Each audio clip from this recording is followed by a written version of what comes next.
So thank you so much for talking with me today, David. Could you first introduce yourself? Yes, thanks, Julia. My name is David Lezo. I'm the Director of Admissions and Financial Aid at Woodside Priory School. We're located in a very small town, Portola Valley in Silicon Valley, but we're only about a 10-minute drive from Stanford University's campus. So we're right in the heart of Silicon Valley, but we're in this nest of quietness and solitude. Oh, yeah, got my Stanford sweatshirt on today, so I did see that. I did see that. I was a like, little tree peeking out. Yes, yes.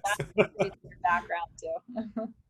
So yeah, given your location, could you describe a little bit more about the surrounding area and what Yeah. it's like to be in Silicon Valley around? Yeah. So I'm sure when you think about Silicon Valley, you think of Apple and Google and hustle and bustle. And believe me, it's there. Before COVID, there was lots of traffic and it would take a long time to get anywhere. Uh, but where we're located, you hear our name, you say Woodside Priory. Why is it called Woodside when you're in Portola Valley? So we were founded in 1957 in Woodside. So Woodside used to encompass our town. And maybe 15 years after, it separated into its own kind of piece. And so we kept the name Woodside, but so when you say Woodside, you have to be careful because there is a public school called Woodside. So we're in this town. We have there. I don't think there are any stoplights. Um, there is a supermarket, or it's a store really, that's like a 5-minute walk from campus. A lot of our boarding students go there for, it's called Roberts. Everyone knows Roberts. I'm sure the Roberts employees know our students very well.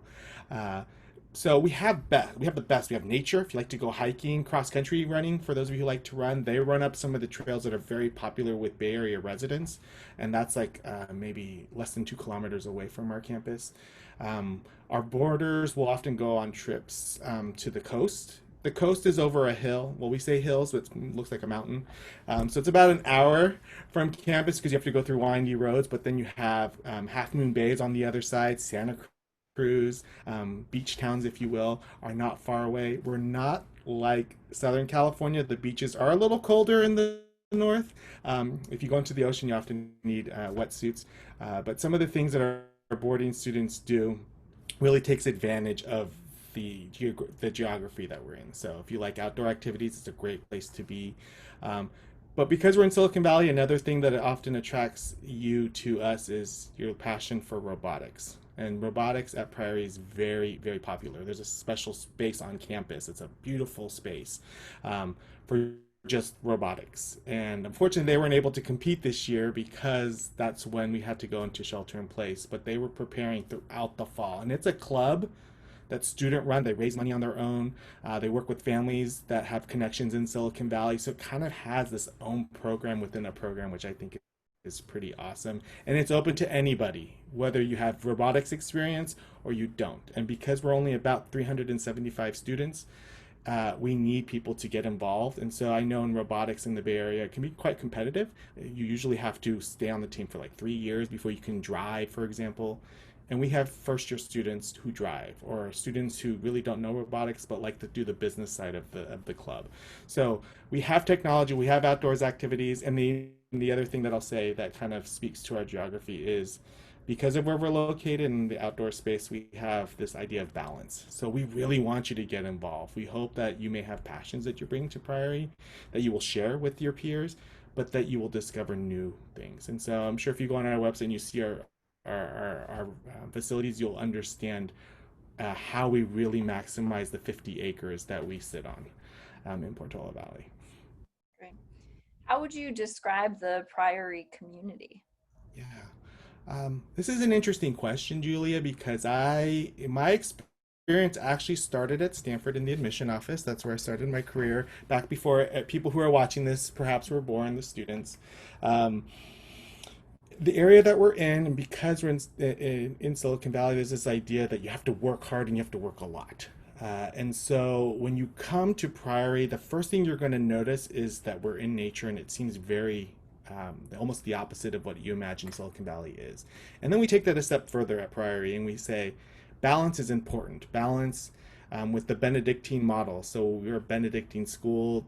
the Order of Saint Benedict is a 15 over 1500 years old, and the idea is work and pray. Now we don't work and pray in the old-fashioned way per se, but what we take that is balance. You're going to work hard, you'll study hard. I'm sure your parents will expect that you study hard, but we want you to balance. And in fact, on a typical Friday on campus, you will see campus kind of clear out. And it's not that people want to go home, but you will see the fields packed, or if it's the fall, the swimming pool for water polo, or track and field or cross country.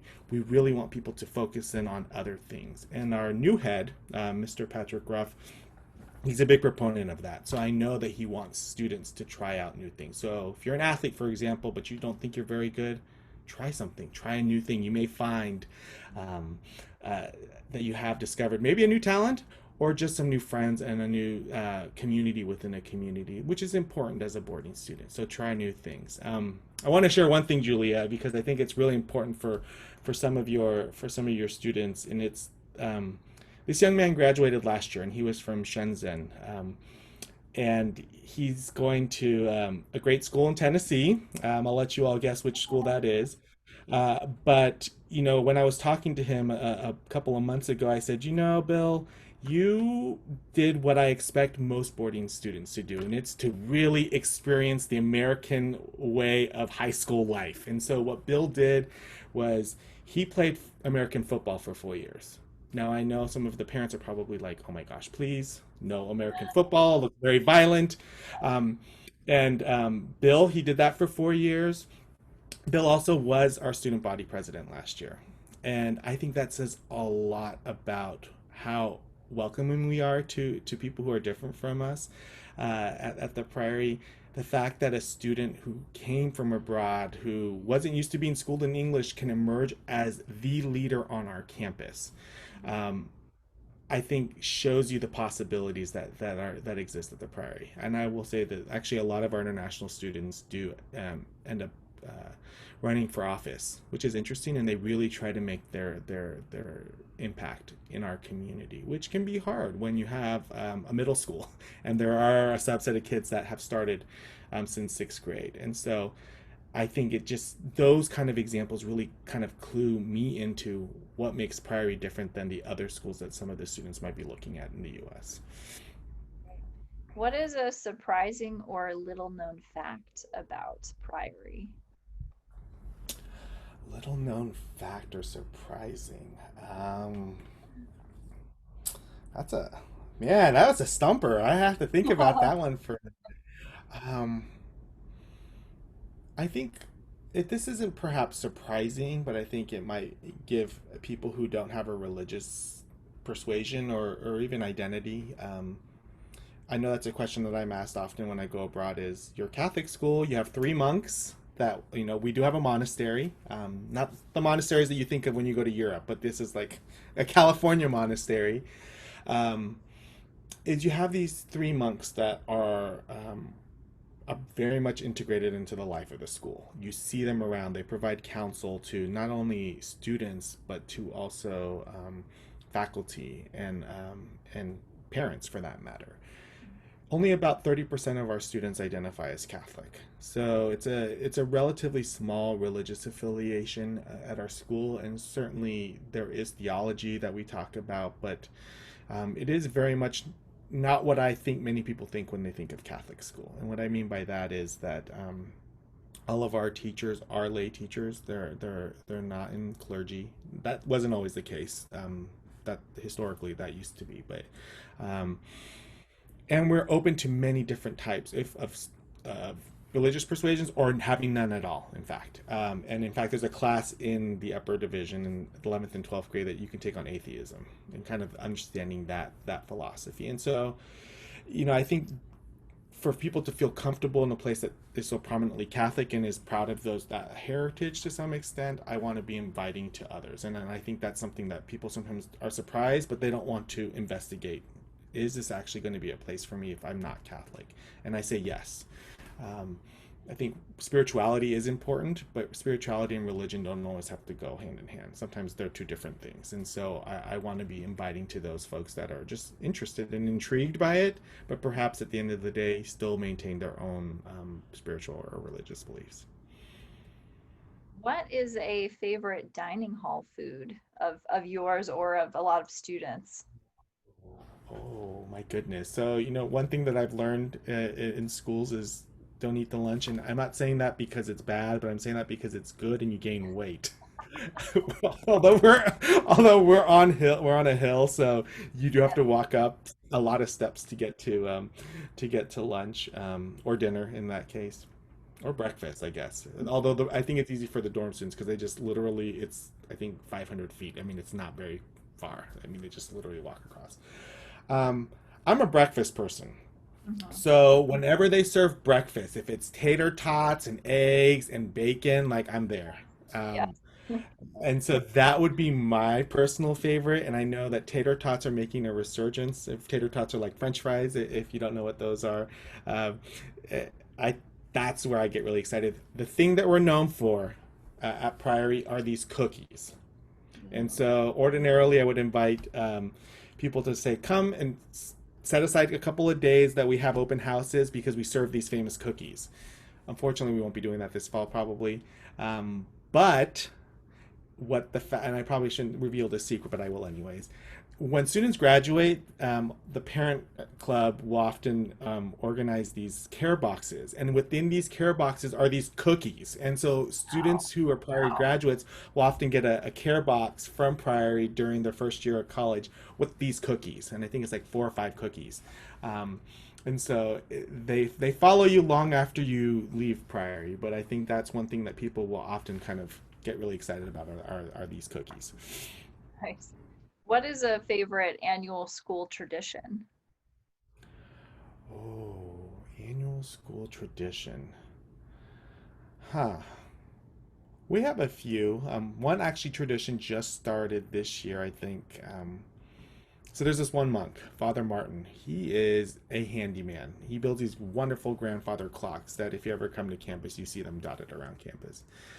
He and the other monks refinished this bell. It's like a sailor bell, if you will. Beautiful. And so the class of 2020 is the first class that whenever they're on campus, they can come ring this bell.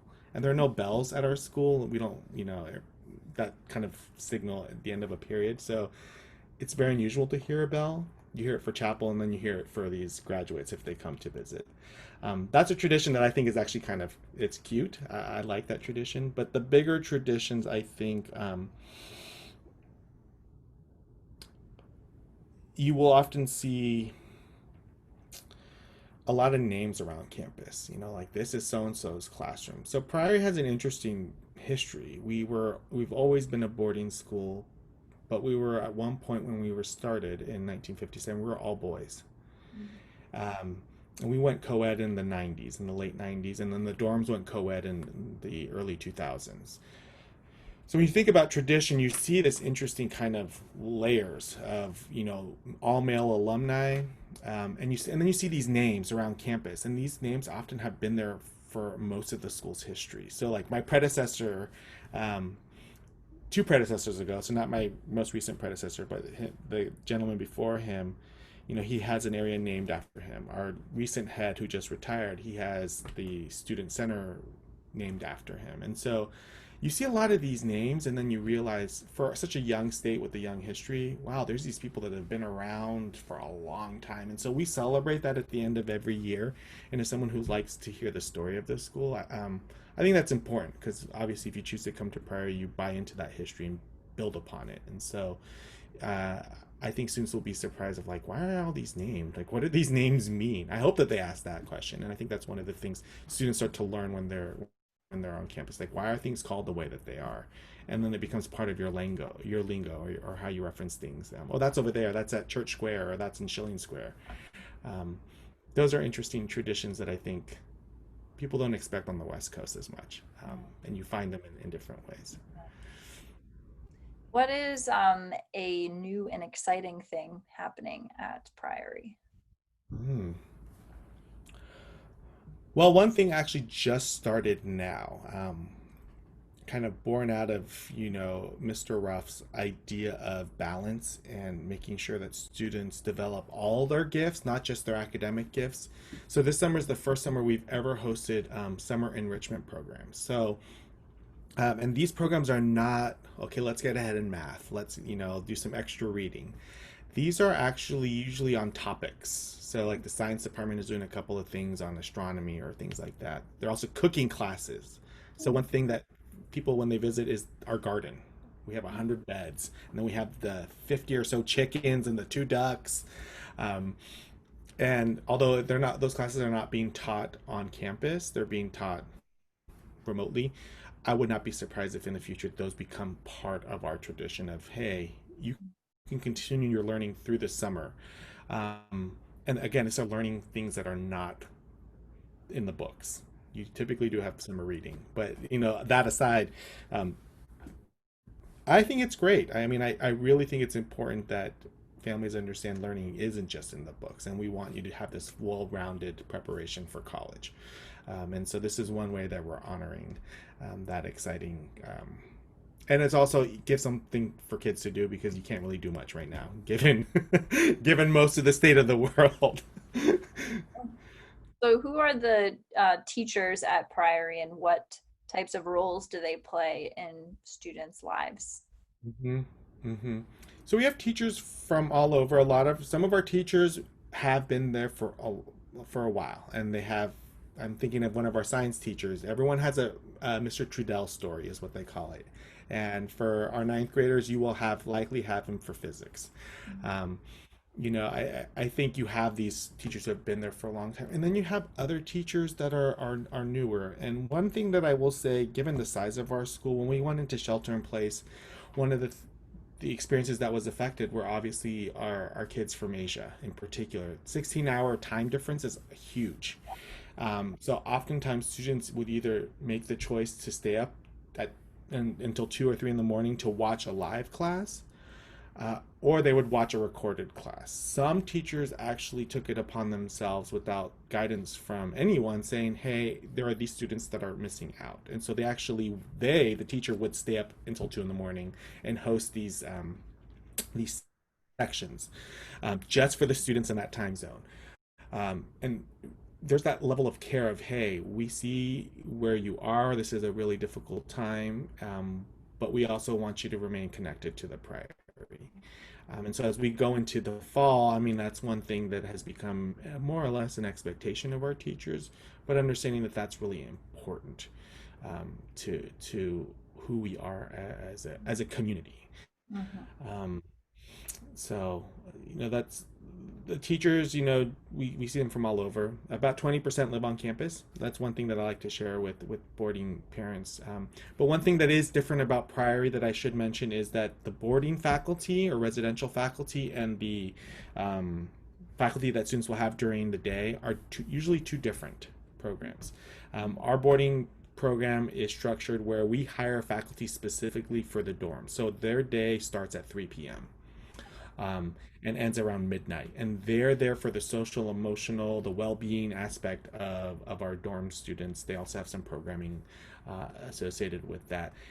If they've been in RF for a number of years, they can sometimes ask, hey, can I coach one sport? Or can I teach a class? And if they have that background and qualification, certainly we open it to them. But most of the time, these are students that are relatively young. They're recent college graduates. Some are alumni of our boarding program, and they want to come back and kind of carry on the traditions that are sometimes very distinctive to the boarding program, carry those forward to a new generation.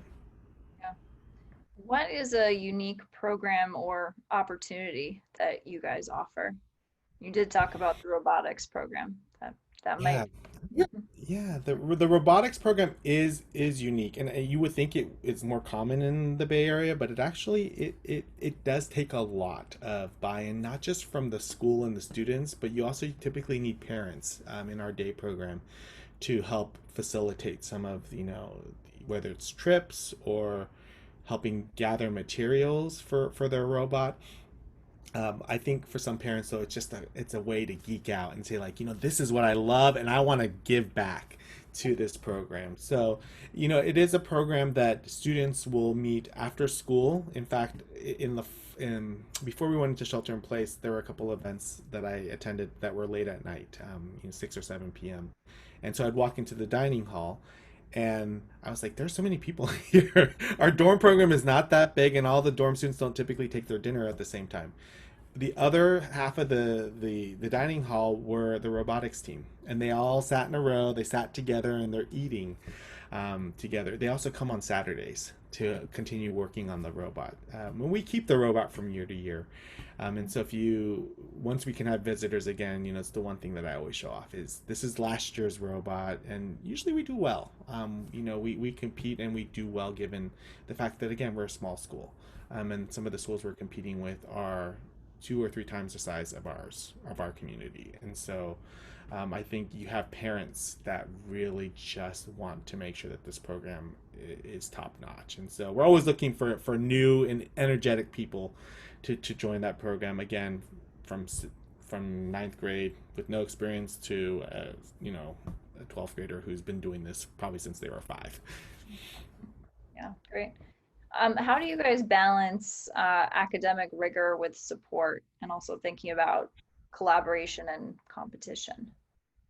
Yeah, yeah. And that, I think the word, Julia, that you mentioned, competition, that is a reality of at least the public schools in our area. I know this particularly well. There's a lot of research, a lot of the books that parents might be reading um, around this. Some of the authors come from this area, so there's a heightened sensitivity to competition. Um, there are students who have very stringent goals for themselves, and we have those students on campus. But we also have students who just want to do well in school, but they're not looking to go to the Ivies. They're not, big research institution is not really their key. They're looking to amplify their gifts in different ways. Um, and so we have a support structure that I think caters to both watching out for the kids that might be pushing themselves too hard, and it's not just the monks. In fact, we do have a professional guidance counselor who has a staff, a learning support specialist, director of diversity, equity, and inclusion is a part of that organization. Our college counseling office is actually a part of counseling, the social emotional umbrella, because that's often where you see some of this angst appear is in the college search. Um, and then there are teachers that are constantly monitoring through advisory. So we do have an advisory program in high school. Each and you follow this advisor through your time. So it's the same adult that will carry you through. So I'm slated to get my first crop of advisees this year, which I'm really excited for. And these ninth graders I will follow until they graduate as seniors, and then it starts all over again. Um, and so there are a number of, and in the dorm program, I always like to say there are a number of safety nets that students have. An advisor during the day program, which would be me, for example. I'm watching out for certain signs of stress or maybe disengagement. And then in the dorms, there's another advisor. They have their own advisory pods within the dorms that are mixed between the grades and mixed gender as well. And then the benefit of a small community like Prairie is that if I'm seeing issues in the day program, I can either talk to the teacher that I'm, like, ooh, are you seeing this in your class? Or even talk to the advisor in the dorm and say, I've noticed this. And together, let's see if we can help, figure out what's going on with a particular student. So as a parent, you know that there's always a number of eyes on your kid at one time. Is there anything in particular in terms of support for international students? hmm well, I have to say I have a very soft spot for international students as someone who has lived abroad and studied abroad. I'm so impressed by our international students, the resiliency that they have. Um, when I started at Priory last year, I invited a couple of our Chinese students to talk with me, and I wanted to get a sense of their journey to Priory and through Priory. And one of the things that one of the young ladies brought up to me is, she said, I've been boarding since I was in first grade, so I'm used to kind of doing things on my own. But this young lady, in my opinion, was more reticent and quiet. She wasn't as outspoken, and she did say, there have been moments of challenge. However, I've learned that I can stand up for myself, and I do have a voice, and my voice is important. And I said, the fact that you're telling me as an adult as a teacher says a lot about how you're navigating this, and that's really important. That's going to serve you well. And she's going to a lovely school, my alma mater, Stanford's rival. Um, and I think those are the skills that often families sometimes forget about, but those are the skills that are often going to be the succeeding factor in their college career. It's not the fact that they know calculus or this or that. It's they know how to raise their hand or approach a faculty member and say, I don't agree with that, what you just said, and let's have a discussion. I think that's the benefit of our educational system. And so seeing that particular piece has just made me realize I would love students to, I'm as soon as they're admitted, I don't want them to say, okay, thanks, bye, Mr. Lazo. I want them to say, I want them to come into my office and keep me informed, even if I'm not their advisor. And one way I do that is through their I-20. They have to usually get it signed. And so it's a great way for me to check in with them. But I also work closely with one of our Mandarin teachers as a liaison with our Chinese speaking families. And so we're in close communication just to make sure that if there are any concerns that families are bringing up, that there's a voice and an ear in the administration that will ensure that they're being heard, and if there's a problem, that it's being dealt with quickly. Great. So just to turn a little bit to the admissions process, Hmm. what makes for an attractive candidate for you guys and a student who is going to thrive at Priory? Yeah, I think this admittance that you're not perfect, and this is something that I've said since I've been doing admissions. I think there's this idea that we're looking for perfect test scores and perfect English and uh, perfect activities and giving back. And for most kids that are applying to us for boarding, you're 14. It's okay to be young. It's okay to have dreams and goals, and I want you to have that. Uh, but it's okay to, fully admit, hey, I kind of want to see what's out there too. And I think for Priory, students that have that curiosity and kind of open-mindedness to say, maybe I'll try playing American football, or maybe I'll sing in the choir, or maybe I'll act. I mean, the performance arts at Priory are also very, very popular.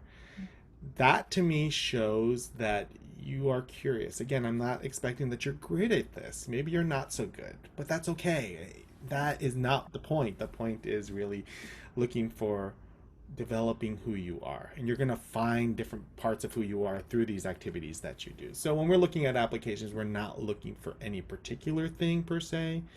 Our job is to create a well-rounded community.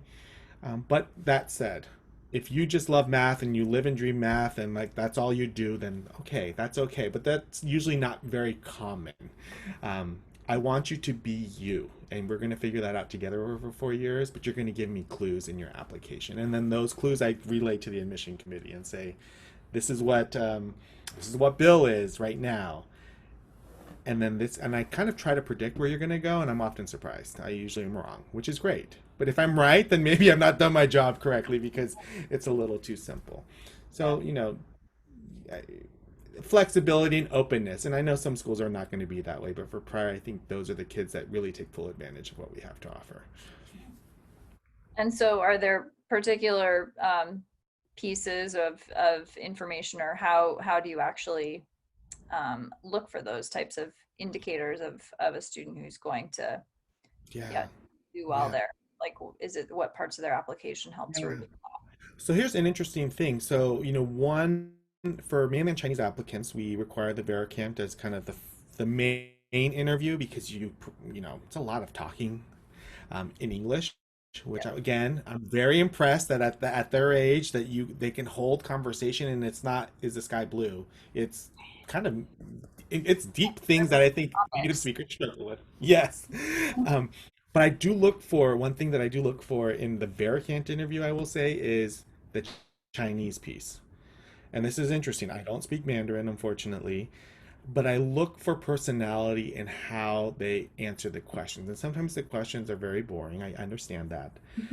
But I can usually read the body language and see, oh my gosh, and I see the translation and I see, oh my gosh, they're really excited about this one thing. And oftentimes I read about it later, but to see it means a lot more. And so in that Barricade interview, I think that's the first indication. And then if you are invited for a secondary interview, one thing that I'm looking for is how you talk about things. I'm not so much concerned about you rattling off your resume, so to speak, or your activities. I'd rather you focus on one thing and really just tell me what it is and assume that I really don't know what it is. Because to be perfectly honest, I probably don't.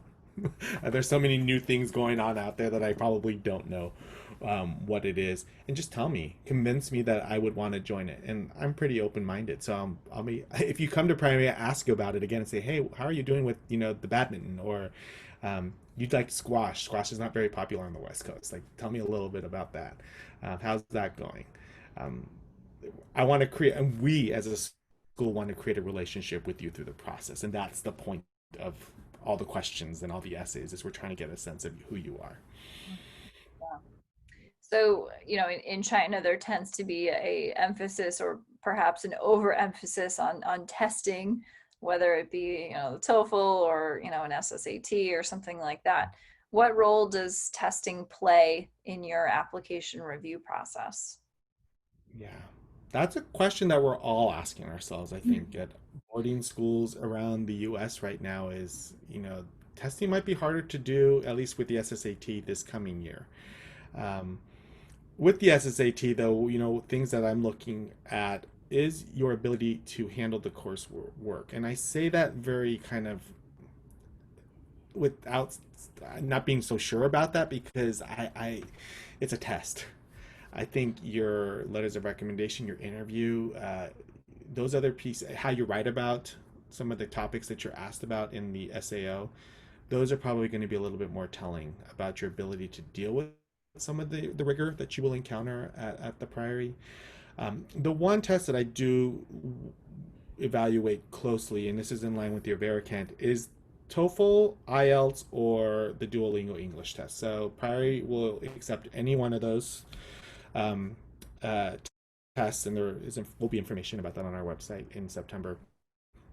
Um, and this is important because we don't have any infrastructure for English as a second language. So the expectation is that you'll be able to follow my rapid speech, for example. If you are confused or if you're like, Mr. Lazo talks way too fast, that's okay, but understand you might struggle in the classroom when you are surrounded by people who are talking just as fast and excitedly.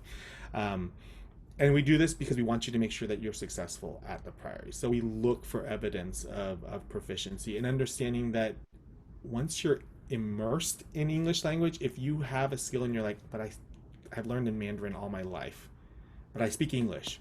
Don't worry, your mind will turn very quickly once you're here, but that sometimes that those first 3 months, if you're not catching quickly, that can be really hard on you adjusting to life, and then everything kind of falls behind. And so we want to make sure that you'll catch on relatively quickly. So, we're not looking for any particular point per se, but usually mainland Chinese students on the TOEFL, IBT get around 100, a little over 100. The IELTS will be new this year to the Priory, but around 7.5. And then the Duolingo is, I think, what do we say, 120 or above usually is a good indication. But again, don't worry about I have to prepare really. If you just have a bad day on a test score, and you receive a lower score, oftentimes we will learn about your true fluency in other ways. So don't fret about one test as much as I know it can be really hard not to. So in terms of like if you do a second interview in person or remotely with students from China or just interviewing other students, what's a question that you feel like is helpful to you to get to know more about a student, or what do you like to ask? You know what's interesting, Julie? I think sometimes the questions that I ask when we're walking to my office, for example, Mm. if you're on campus, you know, those smaller questions reveal more about who you are than when I have a couch in my office and I usually Formal. have the guest sit on the couch and I sit in a chair kind of facing the student and it feels more like a counseling session than it feels like an interview. um, And I know that can be very intimidating to some students, but it's that walking or the activity. It's harder when it's remote, when it's through Zoom or Skype. You know, internet connection can be. I'm so focused on how you're reacting. How, as you can tell, I talk with my hands and I'm very expressive. Um, if students are expressive, that indicates enthusiasm for something. Um, but also silence. If you think about the question and you're like, oh, what is Mr. Lazo really asking me here? If I ask like, why do you do something? It's I'm not trying to catch you. I don't think anyone is really when they ask you that question. They're just sincerely trying to get a sense. Are you doing this for you? Mm. Or sometimes it's okay if you're doing it for your parents. But if you're going to boarding school, your parents are not always there, so you can do things that you really, really want to do, like maybe play American football. Um, and that's, I think we want to see, hey, are you living the life that you want to live that will make you happy in high school, or are you living it to someone else's wishes? And we know there's a negotiation sometimes with that, um, but we want to also make sure that you understand we're a safe place and that you can express who you are and do what you want to do safely. Um, but that's part of the reason why you're coming to the U.S. is that we do education a little bit differently and we focus on everything. So my questions can be very spur of the moment of like, what am I feeling? How I usually know a lot about you at that point that I ask you for an interview. So I may reference some things just because I'm curious. I'm like, oh, that's unusual. Unusual being good. That's a good thing. Let me ask a little bit more about that. Yeah. Okay. And then do you have any final pieces of advice or words of wisdom for families and students who are embarking on the boarding school application process? And this is just a reflection off of 1 year, but don't forget us on the West Coast. I know the East Coast has a lot of boarding schools. I'm a West Coaster. I was born in the Bay Area. This is my home. I'm very proud of where I grew up. Um, and I often meet families sometimes and they're like, well, we didn't have time to visit, the West Coast. And I go, oh, well, if you're coming from Asia, you have to fly over it. So just stop on over. There's a lot here. The one thing that I think is our big benefit is if you're coming from Asia, I think sometimes parents fret about how we identify racially, right? In terms of the safety, especially given the current situation in the U.S. now about how we're exploring some of our history and how certain people have been mistreated in our society. I think in the Bay Area, it's diverse, and it's diverse in a way sometimes that families are like, "Oh, this is not what I expected." And I always remind families, as someone who's half Asian, my experience growing up is different than a kid who grew up in Asia. Yet we may look very similar. We have very different experiences, and sometimes the learning about how people work together happens in those moments of we're supposed to supposedly have a very similar connection, and we actually have very little in common, other than maybe the way that we look. Um, and so to not, they say don't judge a book by its cover, and I say that very much for the Bay Area because there are a lot of Asian Americans. We're a large part of the community here, but that also gives comfort too. Culture is so important. I know in Asia, and you don't want to lose that when you go abroad. And so it's always good to know that there are going to be ways that your children will be able to honor their background. Oftentimes it's through food here. Everyone loves a Very good good. bubble tea. Yeah. Yes. Um, but I think when you go deeper to talking about background, I think here people are very open about understanding like not everyone in China comes from Beijing, and in Beijing and Shanghai are very different. And then there's other parts of China too that we often see represented in our community. And one thing that I hope to do at the Priory is integrate further the day program in terms of Asian Americans who may speak Mandarin with our international families. Again, kind of making that community feel even much more intimate than it already is. And so, parents, that's a big thing about Priory is this community, and parents really get involved. And I know that international parents are hungry for that too. And so, facilitating those connections, I think, is one of our goals in the next few years, is to make sure that parents internationally feel just as welcome and open to come visit whenever as our day students and their parents. Great. Well, thank you so much, David. This was Oh, fantastic. thank you. Really great to be able to share a Priory with our families. Oh, it was my pleasure. Thank you for having me.